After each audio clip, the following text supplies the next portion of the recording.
নমস্কার। এসডিএমটি গল্প পাঠের আসরে আরও একবার আপনাদের স্বাগত জানাই। আজ আমাদের গল্প পাঠের পঞ্চম পর্বে এসে উপস্থিত হয়েছি আমরা।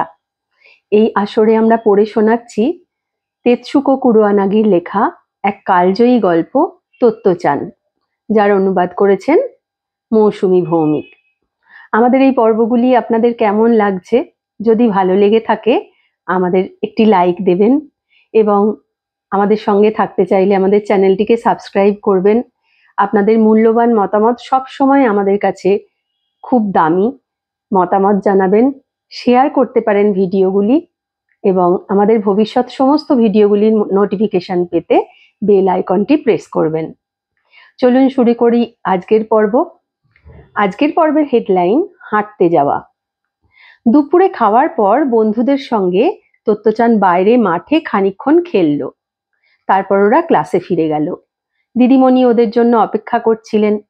সকাল থেকে তো তোমরা অনেক কাজ করেছো, এখন দুপুরে কি করতে চাও বলো? তত্ত্বচান কিছু ভেবে ওঠার আগেই সবাই একসঙ্গে বলে উঠল, আমরা হাঁটতে যাব। বেশ, চলো। দিদিমণির এই কথা শুনেই বাচ্চারা সব হুড়মুড়িয়ে ক্লাস থেকে বেরিয়ে যেতে লাগলো। বাবার রকির সঙ্গে তত্ত্বচান অনেকবার হাঁটতে গেছে, তাই বলে স্কুল থেকে হাঁটতে যাবার কথা ও কখনো শোনেইনি। তাই ও অবাক হয়ে গেল। কিন্তু হাঁটতে যেতে এত ভালো লাগে ওর যে কথাটা শোনার পর ও যেন আর দাঁড়িয়ে থাকতে পারছিল না। পরে ও জেনেছিল যে সকালবেলায় যদি কোনো ক্লাস ভালো করে পড়াশোনা করে, যদি দিদিমণির দেওয়া কাজ সবাই ঠিকমতো শেষ করতে পারে, তাহলে দুপুরে সাধারণত ওদের হাঁটতে নিয়ে যাওয়া হয়। তা সে ক্লাস 1ই হোক বা ক্লাস 6।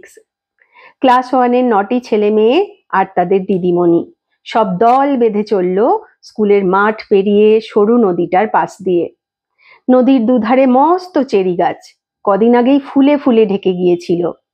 তারপর মাঠ ভরা হলুদ সর্ষে ফুল যতদূর চোখ যায় দেখা যায়। সেই নদীটা এখন শুকিয়ে গেছে, মাঠেও এখন উঁচু বাড়ি আর দোকানের ভিড়। কিন্তু সে সময় জিউ গায়কার জায়গাটা কত ফাঁকা ফাঁকা ছিল। আমরা কুহনবুৎসু মন্দির পর্যন্ত যাই, খরগোশ জামা পরা মেয়েটি তত্ত্বচানকে বলল। ওর নাম সাক্ষ্যচান। আগেরবার আমরা ওখানে দিঘিতে একটা সাপ দেখেছিলাম, ও বলল। ওই মন্দিরটার পাশে না একটা কুয়ো আছে, ওখানে একবার আকাশ থেকে একটা উল্কা খসে পড়েছিল। ছেলেমেয়েরা কত কি নিয়ে বক বক করতে করতে হাঁটতে লাগলো। মাথার উপরে নীল আকাশ আর হাওয়ায় প্রজাপতির ওড়াউড়ি। মিনিট 10 হাঁটার পর দিদিমণি একটু দাঁড়ালেন। হলুদ ফুলগুলো দেখিয়ে ওদের বললেন, ওগুলো হলো সর্ষে ফুল। ফুল কেন ফোটে তোমরা জানো? তারপর ওদের ফুলের কথা, রেণুর কথা, নলের মতো কেশরের কথা এইসব অনেক বুঝিয়ে বললেন। আর ওরা সব মাঠের ধারে উবু হয়ে বসে ফুলগুলো পরীক্ষা করতে লাগলো। প্রজাপতি কেমন করে ফুল থেকে ফল হতে সাহায্য করে সে কথাও বললেন দিদিমণি। সত্যি কত প্রজাপতি তখন ফুল থেকে ফুলে উড়ে বেড়াচ্ছিল। দিদিমণি যখন আবার হাঁটতে শুরু করলেন, তখন ছেলেমেয়েরা ফুল পরীক্ষা করা ছেড়ে দিয়ে উঠে দাঁড়ালো। একজন বলল, নল কই, এগুলো তো বন্দুকের মতো দেখতে নয়। তত্ত্বচানেরও তাই মনে হচ্ছিল, আবার এও বুঝতে পারছিল যে ফুলের রেণু, নলের মতো কেশর এসবই হলো খুব জরুরি ব্যাপার। আর 10 মিনিট মতো হাঁটার পর ওরা একটা ঘন সবুজ গাছে ঘেরা পার্কের সামনে এসে দাঁড়ালো। কুহনবুৎসু মন্দিরটা ঘিরে রেখেছিল ওই উঁচু উঁচু গাছ। ভিতরে ঢুকে ওরা এদিকে ওদিকে ছড়িয়ে পড়ল। সেই উল্কার কুয়োটা দেখবি? তত্ত্বচানকে সাক্ষ্যচান জিজ্ঞেস করলো। তত্ত্বচান তো অমনি ওর পিছনে ছুট লাগালো। কুয়োর পাঁচিলটা ওদের বুক পর্যন্ত, ঠিক যেন পাথর দিয়ে তৈরি। ওপরে একটা কাঠের ঢাকনা। সেটা সরিয়ে ওরা ভিতরে উঁকি দিয়ে দেখলো শুধু ঘন অন্ধকার। তত্ত্বচানের মনে হলো নিচে একটা সিমেন্টের দলা রাখা আছে বুঝি। ঝকঝকে তারাটা, সেই উল্কাটা তাহলে গেল কোথায়? ও তো ভেবেছিল সেটাকে দেখা যাবে। অনেকক্ষণ নিচের দিকে তাকিয়ে থাকার পর ও সাক্ষ্যচানকে জিজ্ঞেস করলো, তুই তারাটাকে দেখেছিস? সাক্ষ্যচান মাথা নাড়ল, একদিনও দেখিনি। তত্ত্বচান ভাবছিল তারাটা জল জল করছে না কেন। অনেক ভাবার পর ও বলল তারাটা বোধহয় এখন ঘুমিয়ে আছে। সাক্ষ্যচান ওর বড় বড় চোখ দুটো আরো বড় করে বলল, তারারা ঘুমোয় বুঝি? আমার মনে হয় ওরা নিশ্চয়ই দিনে ঘুমোয় আর রাতে জেগে উঠে জল জল করে জ্বলে। তত্ত্বচান তাড়াতাড়ি একটা উত্তর দিয়ে দিল, কারণ আসলেও তারাদের ঘুমের ব্যাপারটা ঠিক ভালো মতন জানতো না। তারপর ছেলে মেয়েরা একসঙ্গে জড়ো হয়ে মন্দিরের আশপাশটা ঘুরে দেখতে লাগলো। দরজার দুধারে দুই ভুঁড়িওয়ালা দেবতার মূর্তি দেখে ওদের খুব হাসি পাচ্ছিল। ভিতরে আধো অন্ধকারে বুদ্ধদেব বসে ধ্যানস্থ, ভুঁড়িওয়ালা দেবতারা ওকে পাহারা দিচ্ছেন। পাথরের ওপর একটা মস্ত পায়ের ছাপ। বাচ্চারা সবাই তার উপর একবার করে নিজেদের পা রাখলো। ওটা নাকি তেঙ্গু নামে এক লম্বা নাকওয়ালা জিনের পায়ের ছাপ। ছোট্ট দিঘিটায় লোকজন নিকো চড়ে ঘুরে বেড়াচ্ছিল। ওরা তাদের এই যে বলে হাত নেড়ে ডাকাডাকি করলো খানিক। মন্দির চত্বরে একটা গোরস্থানও ছিল। ওরা কালো চকচকে পাথর কুড়িয়ে নিয়ে সেখানে প্রাণ ভরে এক্কা দোক্কা খেললো। তত্ত্বচানের কাছে সব কিছুই নতুন, সবেতেই ওর দারুণ মজা। এবার আমাদের ফিরতে হবে, সূর্য ডোবার মুখে দিদিমণি ওদের ডাক দিলেন। ছেলেমেয়েরা চেরি গাছ আর সর্ষে ক্ষেত পেরিয়ে স্কুলের দিকে চলল। ছোট্ট ছোট্ট ছেলেমেয়েরা বুঝতেই পারলো না কখন খেলা আর পড়া থেকে ছুটির ফাঁকে ফাঁকে ওরা ইতিহাস, বিজ্ঞান, বিশেষ করে প্রাণীবিজ্ঞান সম্পর্কে কত কি জরুরি পাঠ নিয়ে ফেললো। তত্ত্বচানের তো ইতিমধ্যে ক্লাসের সবার সঙ্গেই বন্ধুত্ব হয়ে গেছে। মনে হচ্ছিল যেন ওদের কতকাল ধরে চেনে। কাল আবার হাঁটতে যাব, চল। ফেরার পথে ও চিৎকার করে সবাইকে বলল। সবাই বলল, হ্যাঁ হ্যাঁ, কালকে আবার। লাফিয়ে লাফিয়ে ছুটে ছুটে ওরা স্কুলে ফিরে চলল। প্রজাপতিরা ব্যস্ত হয়ে ওড়াউড়ি করছিল, হাওয়ায় পাখির গান ভেসে আসছিল। তত্ত্বচানের মনটা তখন আনন্দে ভরে উঠছিল। এর পরের অধ্যায়, স্কুলের গান। রোজ স্কুলে কত যে নতুন নতুন মজা হতো, তত্ত্বচান তাই অপেক্ষা করে থাকতো কখন সকাল হবে, কখন স্কুলে যাবে। আর ফিরে এসেও রকি, মা আর বাবাকে সব গল্প বলতে হতো। সারাটা দিন ধরে কত কি হলো, কত সব মজা, দারুণ দারুণ নতুন ঘটনা। শেষে মা বলতেন, আজ আর না শোনা, এখন একটু কথা বন্ধ করে খাবারটা খেয়ে নাও। নতুন স্কুলের হালচালের সঙ্গে বেশ অভ্যস্ত হয়ে যাবার পরেও ওর গল্প ফুরোতো না।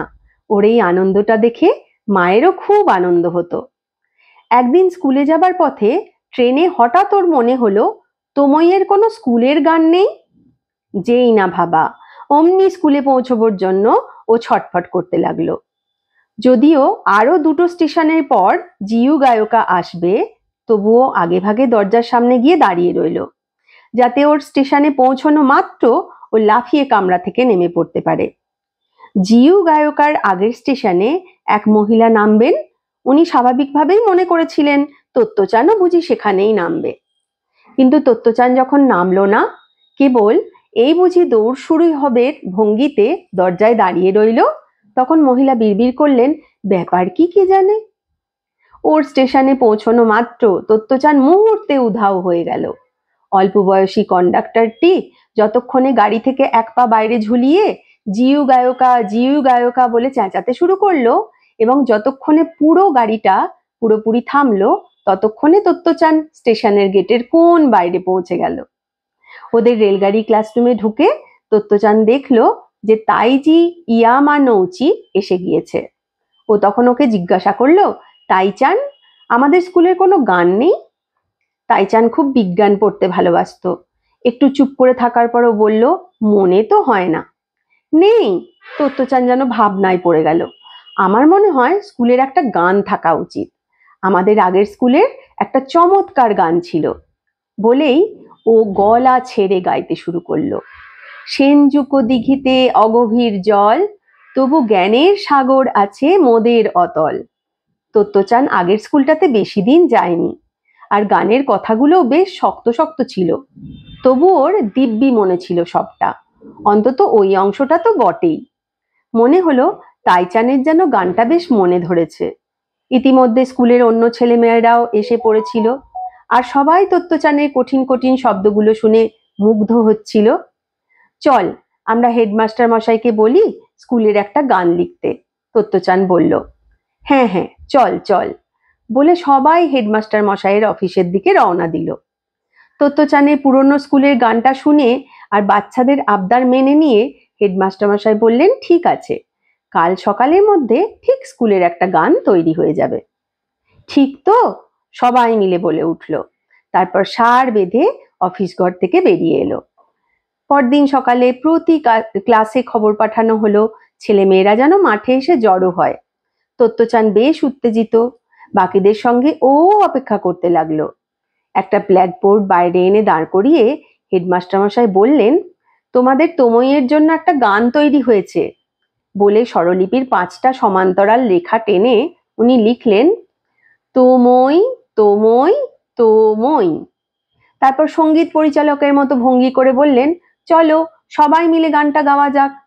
হেডমাস্টার মশাই তাল দিয়ে গানটা শুরু করলেন, আর স্কুলের সবাই গলা মেলালো, তোমই তোমই তোমই। ব্যাস, খানিকক্ষণ চুপ করে থেকে তত্ত্বচান জানতে চাইল। হ্যাঁ ব্যাস, হেডমাস্টার মশাই বেশ গর্বের সঙ্গে উত্তর দিলেন। আর একটু ভালো ভালো শব্দ থাকলে বেশি ভালো হতো। তত্ত্বচান খুব হতাশ গলায় বলল, যেমন সেনজুকো দিঘিতে অঘবীর জল। তোমাদের ভালো লাগেনি? হেডমাস্টার মশাইয়ের মুখটা একটু লাল হয়ে গিয়েছিল, তবু উনি হেসে হেসেই কথা বলছিলেন। আমি তো ভাবলাম বেশ ভালোই হয়েছে, কিন্তু গানটা কারোই আসলে পছন্দ হয়নি। মাত্র একটা লাইন, তাও কোনো ভালো ভালো শব্দ নেই। এর চেয়ে বরং স্কুলের কোনো গান না থাকাই ভালো ছিল। হেডমাস্টার মশাই একটু যেন দুঃখ পেয়েছিলেন, কিন্তু মোটেও রাগ করেননি। উনি ব্ল্যাকবোর্ডটা মুছে ফেললেন। তত্ত্বচানের মনে হলো ওরা হয়তো একটু বেশি কড়া ব্যবহার করে ফেলেছে, কিন্তু কি করা, ও তো ভেবেছিল এর থেকে ভালো কিছু একটা হবে। আসল কথাটা হলো, হেডমাস্টার মশাই যে এই স্কুলটাকে আর স্কুলের বাচ্চাদের কতখানি ভালোবাসতেন তা কি সামান্য একটা গান দিয়ে বোঝানো যেতে পারে? কিন্তু ছেলে মেয়েগুলো নেহাত ছোট ছিল, অত শত বোঝার মতো বড় হয়নি তখনও। স্কুলের গানের কথাটা অবশ্য ওরা কয়েকদিনের মধ্যেই ভুলে গিয়েছিল, আর হেডমাস্টার মশাই তো বোধহয় কখনো এই ধরনের গানের কোনো প্রয়োজন আছে বলেই মনে করেননি। ফলে ব্ল্যাকবোর্ড থেকে গানটা মুছে ফেলার পরই গানের ব্যাপারটা চুকে গেল। তোমই গাকু এনে কখনোই আর কোনো স্কুলের গান লেখা হয়নি। আমাদের আজকের পর্বে আমরা দেখলাম জীবনের প্রথম স্কুল থেকে সরে এসে অন্য একটি নতুন স্কুলে গিয়ে ধীরে ধীরে ছন্দে ফিরে উঠছে আমাদের ছোট্ট তত্ত্বচান।